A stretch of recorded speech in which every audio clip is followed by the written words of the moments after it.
आज का हम लोग का टॉपिक है गणित की प्रकृति का। जितना भी अभ्यास से प्रश्न है वो सब कराएंगे और विगत वर्ष में जो क्वेश्चंस पूछे गए हैं उसका भी डिटेल हम लोग देखेंगे। ठीक है, चलिए क्वेश्चन नंबर 1, निम्न में से क्या गणित की प्रकृति है? गणित की क्या प्रकृति है? ठीक है, यह अलंकारिक है, यह तार्किक है, यह कठिन है, यह सामान्य लोगों के लिए नहीं है। तो इसका आंसर क्या होगा? ऑप्शन नंबर 2, यह क्या है ना, तार्किक है।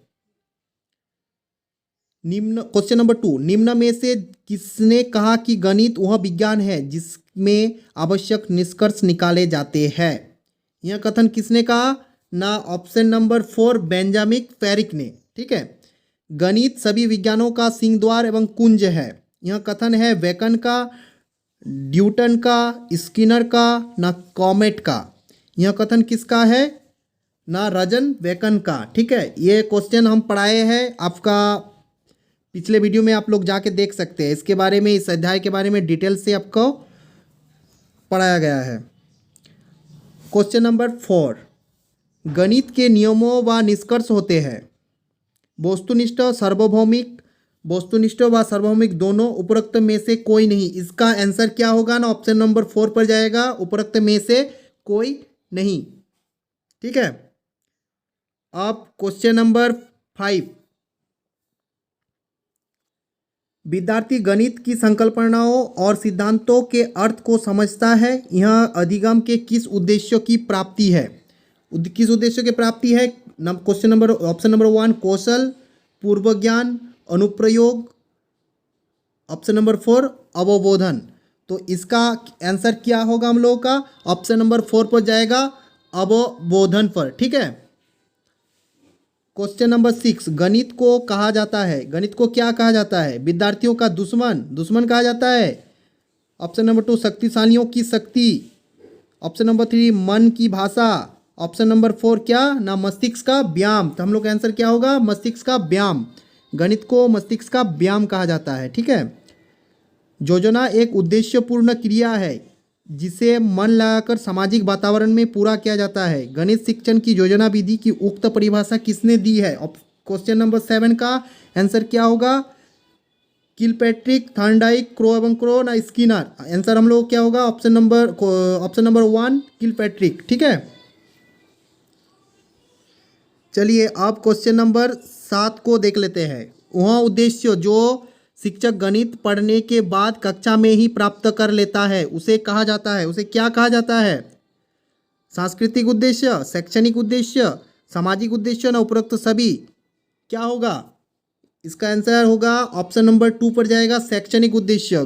जब बच्चे गणित कक्षा में सीखते हैं ना, तब वहाँ पे क्या प्राप्त करते हैं? शैक्षणिक उद्देश्य को प्राप्त कर लेते हैं। ठीक है, अब क्वेश्चन नंबर 9 पे आते हैं। यहाँ वास्तविक है कि गणित को बहुत से छात्र कठिन समझते हैं। यहाँ वास्तविक है, सही में ये वास्तविक है कि बहुत से छात्र गणित को कठिन समझते हैं। अतः स्कूल और शिक्षक द्वारा ठोस कदम उठाए जाने चाहिए जिससे छात्र की गणित समझने के स्तर को बढ़ाया जा सके। उस दृष्टिकोण, यह उक्त दृष्टिकोण है किसका? माध्यमिक शिक्षा बोर्ड का, मुदालियर आयोग का, शिक्षा नीति 1986 का, या राधाकृष्णन का? हम लोग का आंसर क्या होगा? ऑप्शन नंबर 3 पर जाएगा, शिक्षा नीति 1986 का। ठीक है, इसके शिक्षा नीति 1986 के बारे में भी एक वीडियो हम लोग बनाएंगे। ठीक है, आप लोग देख लीजिएगा इसके बारे में। इससे भी क्वेश्चन बहुत सारे पूछे जाते हैं, हर प्राय लगभग पूछे गए हैं क्वेश्चंस। ठीक है, उसी के हिसाब से आपको बता रहे हैं। चलिए अब क्वेश्चन नंबर 10 को देखते हैं। गणित की प्रकृति एवं संरचना में निम्न विशेषता पाई जाती है। गणित की प्रकृति एवं संरचना में क्या विशेषता पाई जाती है? गणित विषय में अक्रमबद्धता, गणित की भाषा असांकेतिक है, गणित एक रसहीन विषय है, गणित एक मूर्त विषय है। तो ऑप्शन नंबर 3 पर जाएगा, गणित एक रसहीन विषय है। रसहीन विषय यानी गणित बनाने में बहुत लोगों को मज़ा नहीं आता है। गणित में क्या बोलते हैं, जैसे कहानी, कहानी टाइप का होता है ना, उस टाइप का इसमें गणित में नहीं रहता है। उसमें जो एक आंतरिक मन का भाव को अपने अंदर खींच लेते हैं एक विषय में, लेकिन गणित एक ऐसा विषय है जिसमें आपका मन को उसके अंदर नहीं घुसाएंगे, आपको उसमें रस नहीं मिलेंगे। ठीक है, क्या बोले हैं, गणित शिक्षण में शिक्षक को निम्नलिखित बात पर ध्यान नहीं देनी चाहिए। व्यवहारिक जीवन से विषय का संबंध हो, मानसिक शक्तियों का विकास हो, जातीय प्रतिष्ठा का उपाय हो, आनंद की प्राप्ति ना हो। नहीं पूछे हैं तो आनंद की प्राप्ति ना हो। आप किसी भी विषय को स्टूडेंट को पढ़ाइएगा तो उसको आनंद की प्राप्ति होना जरूरी है। ठीक है, और जिसके यहाँ पर जैसे कि नहीं देने चाहिए बोले हैं, तो हम लोग क्या होगा, आनंद की प्राप्ति नहीं हो ना हो। ठीक है, अब आते हैं क्वेश्चन नंबर 12 पर। गणित शिक्षण का वास्तविक उद्देश्य ज्ञान प्राप्त करना नहीं वरन शक्ति प्रदान करना है। यह कथन किसका, यह कथन है ड्यूट वेकन। ये कथन किसका है ना, हम लोग का ऑप्शन नंबर 3 पर जाएगा, डटन का। ठीक है, यह कथन किसका है ना, डटन का है। ठीक है, अब आते हैं क्वेश्चन नंबर 13 पर।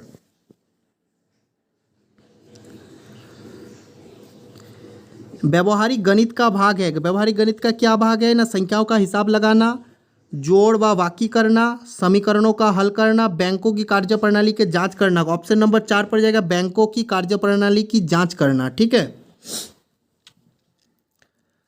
अब हम लोग देखते हैं विगत वर्ष में पूछे गए प्रश्न। ठीक है, किस साल में किस महीने में जो क्वेश्चन पूछा है, साल में तो हम लोगों का 2 बार सीटेट अरेंज होता है। ठीक है, तो इसीलिए इसमें मतलब मंथ भी ऐड किया हुआ है। ठीक है, तो चलिए अब क्वेश्चन नंबर 14 पर आते हैं।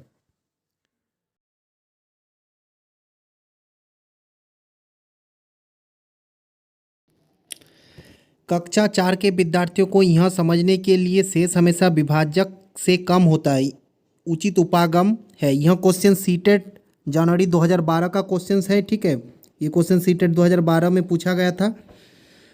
श्यामपट्ट पर विभाजन करने वाले बहुत सारे सवाल करना और दिखाना कि हर बार शेष विभाज्य से कम है।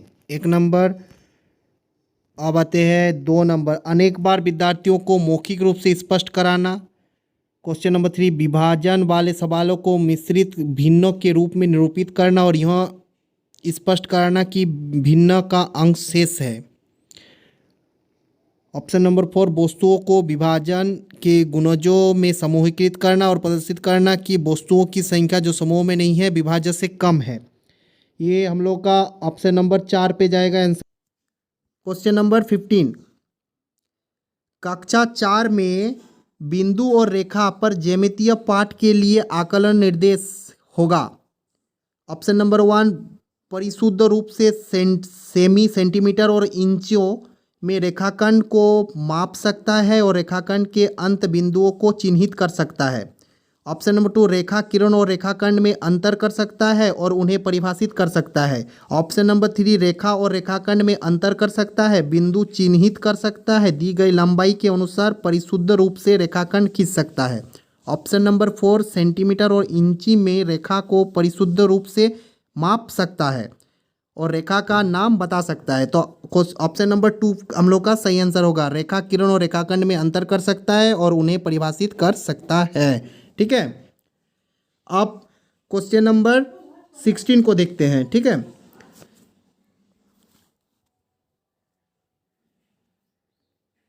किन 2 संख्याओं को गुण करने पर 24 गुणनफल प्राप्त होगा। ऑप्शन नंबर 1, बच्चों को सामान्य समस्या समाधान रणनीतियों को सुझाता है ताकि वह सही उत्तर दे सके। ऑप्शन नंबर 2, अधिसंज्ञानात्मक रूप से चिन्हित करने में बच्चों की सहायता करता है। ऑप्शन नंबर 3, मुक्त अंत वाला प्रश्न है क्योंकि इसके एक से अधिक उत्तर है। ऑप्शन नंबर 4, वृद्ध अंत वाला प्रश्न है क्योंकि इसके निश्चित संख्या में उत्तर है। ठीक है, तो 16 का हम लोग का क्या आंसर होगा, ऑप्शन नंबर 3, मुक्त अंक वाला प्रश्न है क्योंकि इसके एक से अधिक आंसर आ सकते हैं। ठीक है, अब आते हैं क्वेश्चन नंबर 17। निम्नलिखित पर विचार कीजिए, 5 + 3 = व्हाट। इस समिति उत्तर प्रश्न का तदनुरूपी मुक्त उत्तर प्रश्न होगा। ऑप्शन नंबर 5 और 3 का योग ज्ञात कीजिए। ऑप्शन नंबर 2, 5 में क्या जोड़ा जाना चाहिए ताकि 8 प्राप्त हो। ये 8 है, ठीक है। कोई ऐसा दो संख्याएं बताएं जिसका योग 8 हो। 3 और 5 का योग क्या होगा। ये क्वेश्चन सीटेट फरवरी 2014 में आया हुआ प्रश्न है, ठीक है। ये सब प्रश्न बहुत ही इंपॉर्टेंट है, इस तरह का प्रश्न हर बार बनते हैं, ठीक है। तो 17 का क्वेश्चन नंबर ऑप्शन नंबर 3 हम लोग का सही आंसर होगा। कोई ऐसा दो संख्याएं बताइए जिसका योग 8 है, ठीक है। चलिए अब क्वेश्चन नंबर 18 को देखते हैं। मानसिक गणित संबंधी गतिविधियां महत्वपूर्ण है क्योंकि ये निम्नलिखित में से किसी एक के अवसर उपलब्ध कराती है, ठीक है।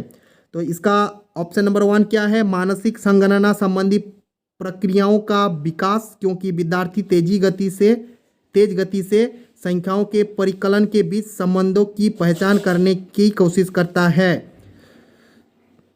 ऑप्शन नंबर 2, पेपर पेंसिल का उपयोग करते हुए कक्षा में प्रक्रियाओं को सीखने में निपुणता प्राप्त करना। ऑप्शन नंबर 3, कलन विधि एल्गोरिथम को सीखने में निपुणता प्राप्त करना और कम समय में अधिक संख्याओं में समस्याओं का अभ्यास करना। ऑप्शन नंबर 4, परिकलन में परिशुद्धता के साथ उनकी गणित को बढ़ाने और परीक्षाओं में उनके निष्पादन में सुधार करने में मदद करना। तो हम लोग का 18 का ऑप्शन नंबर क्या होगा, ऑप्शन नंबर 1, ऑप्शन नंबर 1 जो है सही है, ठीक है। मानसिक संगणना संबंधी प्रक्रियाओं का विकास क्योंकि विद्यार्थी तेजी गति से संख्याओं के परिकलन के बीच संबंधों की पहचान करने की कोशिश करता है। ये सीटेट में जो मैथ का पेडागोगी है ये तो थोड़ा कठिन तो है ही है, लेकिन इसको जितना अभ्यास कीजिएगा, जितना प्रैक्टिस से सॉल्व कीजिएगा उतना आपका क्लियर होते चला जाएगा, ठीक है। किस तरह का क्वेश्चन बनते हैं और क्वेश्चन क्या चाहते हैं, ठीक है, उसको समझना है, उसको थोड़ा ध्यान से समझना है, ठीक है। माइंड को स्थिर करके समझना है, माइंड को स्थिर करके समझिएगा, क्वेश्चन को ध्यान से पढ़िएगा तो आपका आंसर खुद ब खुद निकल के आ जाएंगे आप लोगों के सामने, ठीक है। तो चलिए अब क्वेश्चन नंबर 19 को देखते हैं। क्वेश्चन नंबर 19, प्राथमिक स्तर पर विद्यार्थियों के लिए व्यवहारिक उपकरणों का महत्व है क्योंकि यह बहुत मदद करते हैं। 19 का क्वेश्चन का क्या आंसर होगा, देखिए चेक कर लेते हैं। ऑप्शन नंबर मानसिक और मौखिक परिकलन की गति पढ़ने के लिए। ऑप्शन नंबर 2, परीक्षा में बेहतर प्रदर्शन के लिए। ऑप्शन नंबर 3, मूल गणितीय संकल्पनाओं को समझने के लिए। ऑप्शन नंबर 4, शब्दों में व्यक्त समस्याओं को हल करने के लिए। तो 19 का क्वेश्चन का क्या आंसर होगा हम लोगों का, ऑप्शन नंबर 3, मूल गणित संकल्पनाओं को समझने के लिए, गणितीय संकल्पनाओं को समझने के लिए, ठीक है। चलिए अब क्वेश्चन नंबर 20 देखते हैं। निम्नलिखित में से कौन सा खुला अंत वाला प्रश्न है, खुला अंत वाला, ठीक है।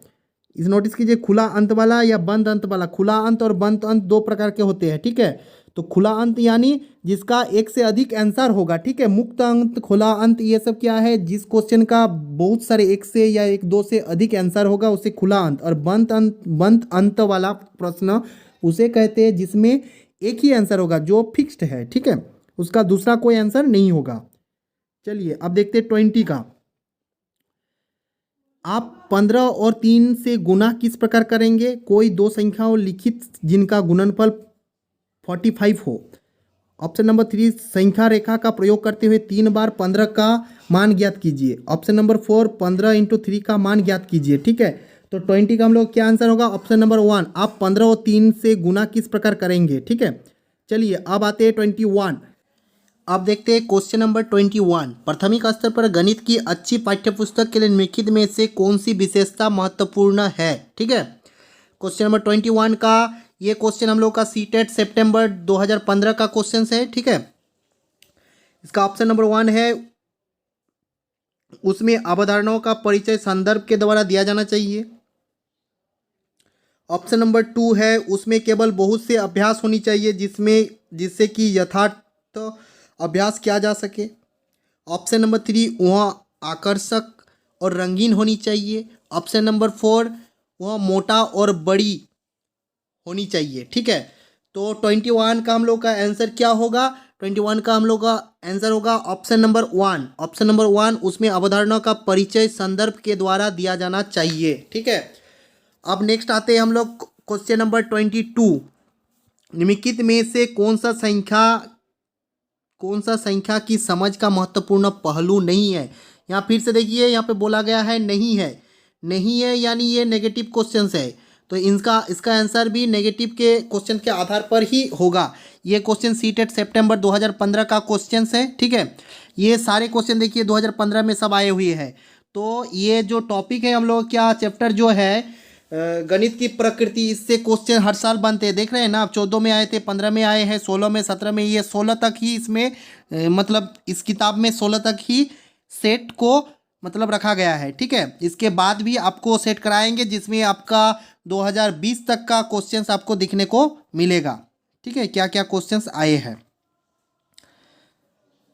निम्नलिखित में से कौन सा संख्या की समझ का महत्वपूर्ण पहलू है? 22 का ऑप्शन नंबर 1 पंक्तिबद्धता, 2 नंबर गणना, 3 नंबर अंक लिखना, 4 नंबर संरक्षण। तो 21 का हम लोग का आंसर होगा ऑप्शन नंबर 4 संरक्षण। ठीक है, चलिए अब आते हैं 23 का। अब आते हैं 23 का। वास्तविक जिंदगी में गणित का संबंध बनाने के लिए और अंतवर्षीयों को विकसित करने के लिए निम्नलिखित में से किन मूल्यांकन योजनाओं का उपयोग किया जा सकता है? 22 का हम लोग का आंसर जो है देख लेते हैं थोड़ा। ऑप्शन क्षेत्रीय भ्रमण, मौखिक परीक्षण, ड्रिल, कार्यपत्रक। ऑप्शन नंबर 2 संरक्षण, परियोजना, जांच सूची। ऑप्शन नंबर 3 क्षेत्रीय भ्रमण, मौखिक परीक्षा, जांच सूची। ऑप्शन नंबर 4 क्षेत्रीय भ्रमण, संरक्षण और परियोजना। ठीक है, तो इसका आंसर हम लोग क्या होगा? 23 का आंसर हम लोग का 1 पर जाएगा, क्षेत्रीय भ्रमण, मौखिक परीक्षण, ड्रिल, कार्यपत्रक।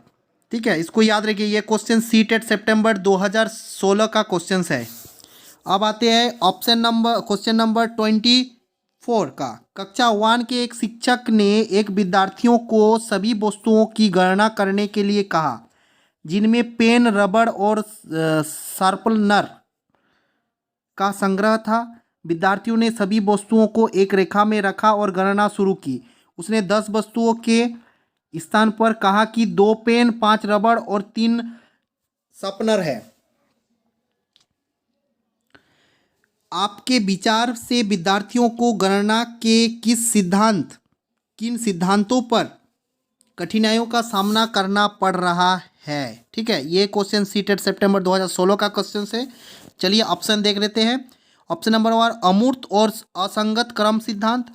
ऑप्शन नंबर 2 स्थिर क्रम और अमूर्तन सिद्धांत। ऑप्शन नंबर 3 एकीकी संगतता सिद्धांत और ऑप्शन नंबर 4 अमूर्तन सिद्धांत। ठीक है, तो 24 का हम लोग का आंसर क्या होगा? 24 का आंसर ऑप्शन नंबर 3 के साथ जाएगा, एकीकी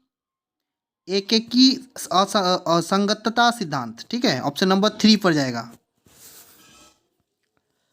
अब आते हैं क्वेश्चन नंबर 25। आकृतियों के निम्नलिखित पहलुओं में से किसका प्राथमिक स्तर से कोई संबंध नहीं है?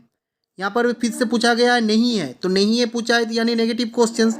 ये क्वेश्चन सीटेट सितंबर 2016 का ही क्वेश्चन है। सितंबर ऊपर वाला क्वेश्चन भी सितंबर में आया है, नीचे वाला भी सितंबर में आए हैं। 24, 25 सितंबर 16 का क्वेश्चन है। तो इसका आंसर क्या होगा? ऑप्शन नंबर 1 का प्रतिरूप यानी पलटन। ऑप्शन नंबर 2 कोण। ऑप्शन नंबर 3 सममिति। ऑप्शन नंबर 4 चौपड़। तो हम लोग का 25 का आंसर किस में जाएगा? ऑप्शन नंबर 4 पर जाएगा, चौपड़ पर। ठीक है, इसका आंसर किस में होगा? कौन सा होगा? चौपड़। ठीक है, ऑप्शन नंबर 4 इसका सही आंसर है। चलिए आज इतना ही, इस वीडियो में इतना ही आज क्वेश्चन आंसर किए हैं। ठीक है, तो ये सब जो क्वेश्चन किए ये एग्जाम की दृष्टि से बहुत ही महत्वपूर्ण है। ये सब एग्जाम में पूछे गए क्वेश्चंस है और इसी तरह का क्वेश्चन आपका बनेंगे। ठीक है, तो आप लोग थोड़ा ध्यान से देखिएगा ये सब क्वेश्चंस। ठीक है, ये गणित की प्रकृति ये टॉपिक बहुत ही इम्पोर्टेंट टॉपिक है। ऐसा नहीं कि छोटा मोटा टॉपिक है, इससे क्वेश्चन हर साल बनते हैं। आप लोग देख चुके हैं, हर साल 2 या 1 क्वेश्चन बन ही रहे हैं। ठीक है, तो हम लोग का मैथ का पेडागोगी में 15 मार्क्स है, जो कि आपका 8 या 9 चैप्टर है, उसी में से 15 मार्क्स आने वाले हैं। ठीक है, तो आप लोग ध्यान से कीजिएगा।